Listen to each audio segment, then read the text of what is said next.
진짜 성공이란 무엇인지 우리 진짜 성공이라는 제목으로 말씀을 듣도록 할게요. 자, 여러분 성공이란 무엇일까요?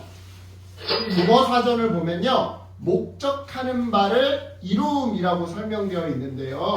이처럼 세상에서 성공이란 뛰어난 업적을 이루는 것을 의미해요. 그렇다면 뛰어나다라는 것은 또 어떤 의미일까요? 뛰어나다. 국어 사전을 보니까 남보다 두드러지게 높거나 낮다라는 의미래요.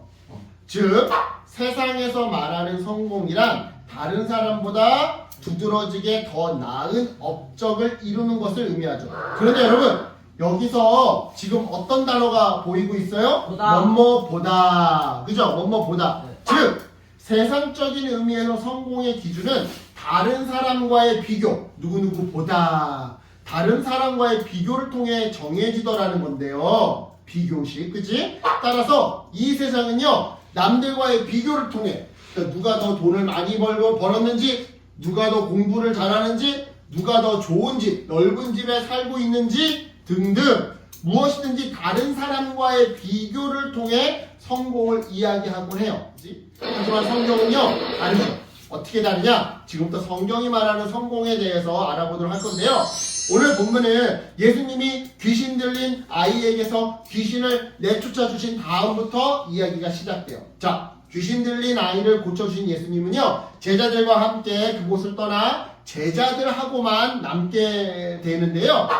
이때 예수님은 제자들에게 두 번째로 자기가 십자가에서 고난받고 죽게 될 것을 말씀하셨어요. 즉 인자가, 자 여러분 여기서 인자라고 하는 표현은요 예수님을 의미하는 표현인데, 즉 자기 자신이 사람들의 손에 넘겨질 거고 그들이 예수님을 죽일 거라고 말씀해 주셨던 거죠, 제자들에게.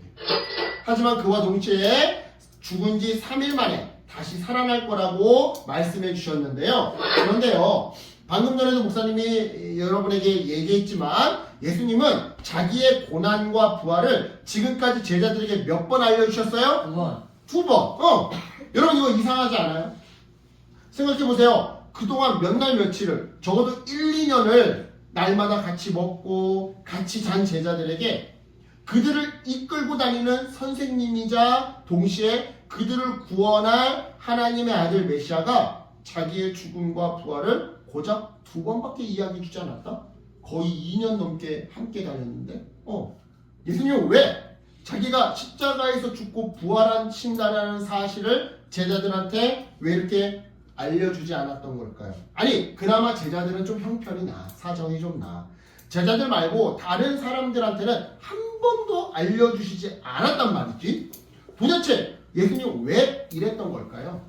이거는요 사람들이 예수님의 십자가 죽음을 좋아하지도 않고 받아들이려고도 하지 않았기 때문이에요.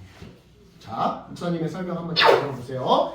당시에 사람들과 제자들은요 예수님이 하나님의 아들이라는 것을 믿고 따르기는 했어요. 하지만 어디까지나 다윗이나 솔로몬 같은 인간 왕, 사람 왕을 의미한다라고 생각했죠. 진짜 신의 아들이야. 왜냐? 실제로 당시의 사람들은요 왕을 신의 아들이라고 부르곤 했거든요. 그래서 제자들과 사람들은요 예수님을 로마의 식민지배로부터 이스라엘을 해방시켜줄, 마치 그 옛날에 전쟁 영웅 다윗이나 그 옛날 태평성대를 만들었던 솔로몬과 같은 평화와 안정을 선물해줄 정치적인 인간 왕이라고 생각했던 건데요. 그런데 이런 예수님이 갑자기 죽겠대. 나 죽을 거야. 갑자기 목사님 와가지고 얘들아 나 죽을 거야. 아니 우리를 독립시켜주고 다시 솔로몬 때처럼 잘 먹고 잘 살게 해줘야 할 거 아니야. 지금 로마의 식민지배를 당해서 너무나도 핍박당하고 못 먹고 가난하게 살고 있는데 우리를 독립시켜주고 다시 잘 먹고 잘 살게 해줘야 될 거 아니야. 그런데 그러기커녕 갑자기 죽겠대. 그리고는 자기들 생각에는 아무리 생각해도 예수님이 다윗과 솔로몬 같은 그냥 사람인데 죽은 지 3일 만에 다시 살아나겠대. 그러니 좋아하겠냐고요? 받아들이겠냐고요? 아니나 다를까 제자들은요 예수님의 말씀을 이해하지도 못했고요, 또한 그 말씀의 의미를 알려달라고도 질문하지도 않았는데요. 안 들려, 안 들려. 그냥 마음속으로 계속. 겉으로는 이렇게 못하고 마음속으로 안 들려, 뭐라 하는 거 안 들려. 도대체 왜 제자들은 다시 알려달라고 되묻지도 질문하지도 않았던 걸까요? 두려웠기 때문이에요. 자, 목사님 설명 잘 들어보세요. 고대 사회에서 자기들을 이끌던 리더가, 스승이나 리더가 고난을 당해 죽는다? 그러면 그를 따르던 무리들도 똑같이 고난을 당하곤 했었어요. 왜 우리 조선시대 때를 생각을 해봐봐. 어떤 정치 우두머리나 종교 지도자가 나라에 끌려가서 고문을 당해 죽게 되면 그를 따르던 가족이나 무리들도 다 끌려가서 죽거나 매를 맞거나 귀양을 가는 거. 여러분 TV에서 본 적 있잖아요. 그죠? 이와 비슷해요. 즉 제자들은요, 예수님의 말씀 중에 전체 내용은 이해하지 못했지만 적어도 고난이라는 것은 확실히 이해했던 거예요. 근데 만약 예수님 이렇게 고난받으면 자기도 따라서 자기네들도 고난당할 거 아니야. 그치? 고대 사회니까. 그래서 두려웠던 거예요. 그래서 되묻는 것조차 하지 않았던 거죠. 그런데요, 이처럼 두려움에 떨던 제자들은요, 오히려 싸우기 시작했어요. 왜요? 방금 설명처럼 당시의 제자들은요, 사회적으로 스승의 삶을 그대로 따라가게 되어 있었는데, 스승이 십자가에 죽으면 제자들 똑같이 십자가에 달려 죽어야 하는데, 반대로 스승이 영광의 자리로 올라가게 되면, 그러니까 예수님이 다윗과 솔로몬처럼 임금의 자리에 앉게 되면 제자들도 그에 따라서 국방부 장관이 된다거나 행정부 장관이 된다거나 경제부 장관이 되는 것이 당연한 일이었거든요. 그래서 제자들은 싸웠던 거예요. 일단 믿고 싶었던 것만 믿었던 거죠. 예수님의 고난과 죽음은 믿고 싶지 않으니까 그건 생각도 안 하고 자기들이 믿고 싶은 거, 즉 예수님이 이스라엘의 왕이 되는 것만 생각하면서 그때가 되면 내가 국방부 장관이네, 뭐 네가 경제부 장관이네 하면서 서로 자리 싸움을 했던 건데요. 지금 이 상황을 우리말 속담으로 뭐라고 하는지 아세요? 떡 줄 사람은 생각도 안 하는데 김치국부터 마신다. 예수님은 왕이 될 생각이 조금도 없는데 제자들은 예수님을 따라서 장관이 될 생각을 하고 있는 거야. 그죠? 쉬운 말로, 요즘 말로 오바삼바 에바 참치꽁치라고 하는 거지. 오바삼바 드롭바. 그치? 오바삼바 에바사더스. 자, 이처럼 제자들이 서로 자기가 더 높은 자리에 앉겠다고 싸웠다는 사실을 알게 된 예수님은요, 제자들을 불러 앉히셨어요. 그리고 이렇게 말씀하셨죠. 누구든지 첫째가 되려면 맨 마지막 꼴찌가 되어야 하고 모든 사람을 섬기는 종이 되어야 한단다. 그리고는 한 어린이를 데리고 와서 제자들 가운데 세우셨는데요. 예수님은 누구든지 내 이름으로 이런 어린아이 하나를 받아들이면 나를 받아들이는 것이고 나를 받아들인 자는 나를 보내신 분을 받아들이는 것이다 라고 말씀하셨어요. 자, 여러분, 예수님의 이 이야기를 들은 제자들의 반응은 어땠을까요? 황당과 멘붕 그 자체였을 거예요. 왜요? 그동안 제자들은 예수님이 나중에 왕이 되었을 때, 그래서 높임을 받았을 때 자기들도 같이 높임을 받고 싶어서 예수님을 따라다녔단 말이죠. 그런데 예수님이 지금 뭐래요? 높임을 받으려면 오히려 낮은 자리에서 사람들을 섬겨야 한대요. 그 대표적인 예로 당시 근동지방에서 가장 무시당하고 천대받던 어린아이들, 바로 이 어린아이를 마치 상전처럼 받들어 모셔야 하나님 나라에서 높은 사람이 될 수 있다는 거죠. 그러니 제자들이 얼마나 황당했겠어요. 하지만 여러분, 설사 제자들이 황당했다 하더라도 예수님의 가르침은 분명했어요.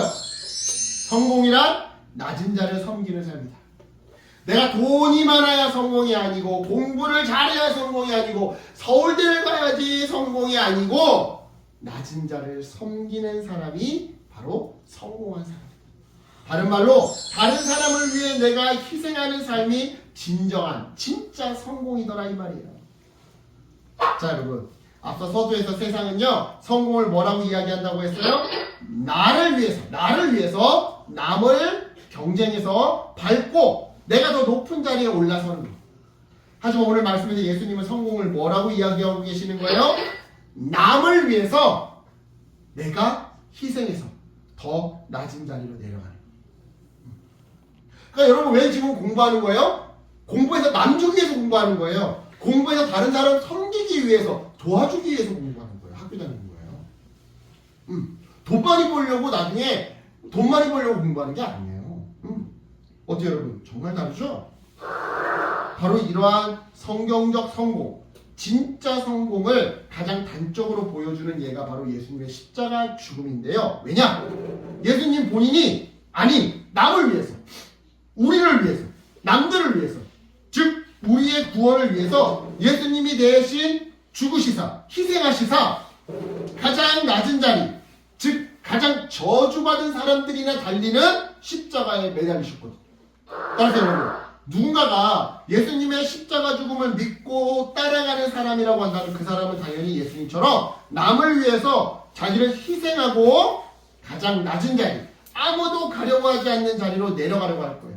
다른 말로 어린아이처럼 천하고 보잘것없는 사람들을 섬기고자 내려가려 할 거다 이 말이죠. 바로 이런 사람들을 하나님은 하나님 나라에서 가장 큰 사람으로 높여주신다고 오늘 성경은 우리에게 말씀해주고 있는 건데요. 사랑하는 여러분, 모든 사람은 다 다른 사람들보다 높아지고 싶어하는 마음을 가지고 있어요. 다 남들보다 높아지고 싶어. 내가 동생보다 더 잘하고 싶고, 언니보다 더 잘하고 싶고, 내가 언니보다 더 많이 갖고 싶고, 내가 동생보다 더 많이 갖고 싶고, 이 마음은 누구나 다 가지고 있어. 그래서 이것 자체가 잘못이라고 할 수는 없어요. 대신에 높아지는 것이란 무엇인지 그 기준을 바로 세워야 하는데요. 세상은 나를 위해 남을 밟고 올라서는 것을 성공의 기준이라고 말해요. 하지만 성경은 남을 위해서 내가 낮은 곳에서 섬기는 것을 성공의 기준이라고 말해요. 쉽게 말해서 그림을 보면 쉽게 이해할 수 있어요. 나에게 힘과 능력이 있음에도 불구하고 그것을 나를 위해 사용하면서 남을 밟고 올라서는 것에 사용하는 것이 아니라, 이건 성공이 아니라 남을 위해서 남을 섬기고 돕는 일에 나의 힘과 능력을 사용하는 것이 진정한 의미에서 성공이더라 이 말이에요. 바로 이러한 이유 때문에 우리는 모두 교회와 세상에서 자꾸 보잘것없는 사람들에게 관심을 가져야 하는 거예요. 여기 장애인들이죠. 휠체어 다 타고 있죠. 교회의 장애인 부서예요. 장애인들을 모아놓고 얘기하는 부서가 따로 있는 거예요. 교회. 자, 여기는 어떤 교회가 노숙자들한테 밥 나눠주는 사역하고 있어요. 이 사진은 교회 청년들이 독거노인 어르신들 찾아가가지고 위로해주고 반찬 나눠드리고 하는 거야. 교회가 이런 일을 해야 되는 거야. 물론 이러한 우리의 삶을 보면서 세상은 바보라고 손가락같이도 몰라요. 그저 바보들 고생을 사서 해요. 그 좋은 머리 가지고 나만 잘 먹고 잘 살면 되지 뭐하러 남 돕는데 힘을 쏟냐? 여러분, 우리는 모두 예수님을 믿는 사람들이에요. 즉 예수님을 기쁘시게 하는 것이 삶의 목적인 자들이 바로 우리들이다 이 말이에요. 그런 우리가 예수님을 기쁘시게 해줄 수 있는 방법은요, 예수님의 십자가 삶을 그대로 실천하는 거예요. 즉 자기가 더 인정받고 더 칭찬받고 더 대접받고 더 성공하기 위해서 경쟁하는 삶이 아니라 어린아이와 같이 정말 도움이 필요한 사람들을 돕기 위해 희생하고 헌신하는 삶이 바로 예수님의 십자가를 따라 사는 삶이요, 예수님을 기쁘시게 해드리는 삶이더라 이 말이죠. 감사한 것은요, 이렇게 살아갈 때 하나님께서 나중에 하나님 나라에서 우리를 높은 자리에 앉게 해주신대요. 그러니까 이 소망을 가지고 이번 한 주 예수님처럼 옆 사람보다 낮은 자리에서 반 친구가 청소를 안 하겠대. 선생님이 자 누가 청소할래? 아무도 손 안 들어. 그러면 내가 선생님 제가 하겠습니다. 자 누가 선생님 도와서 이거 같이 도와줄래? 아무도 안 한다고 할 때 제가 하겠습니다. 아무도 목발 좁은 친구를 부축해주지 않아. 그럴 때 내가 도와줄게. 그래서 옆 사람보다 낮은 자리에서 옆 사람을 섬기는 저와 여러분, 그래서 예수님을 하나님을 기쁘시게 해드리는 그런 여러분들 되기를 예수님의 이름으로 축복합니다. 아멘. 기도할게요. 하나님 감사합니다.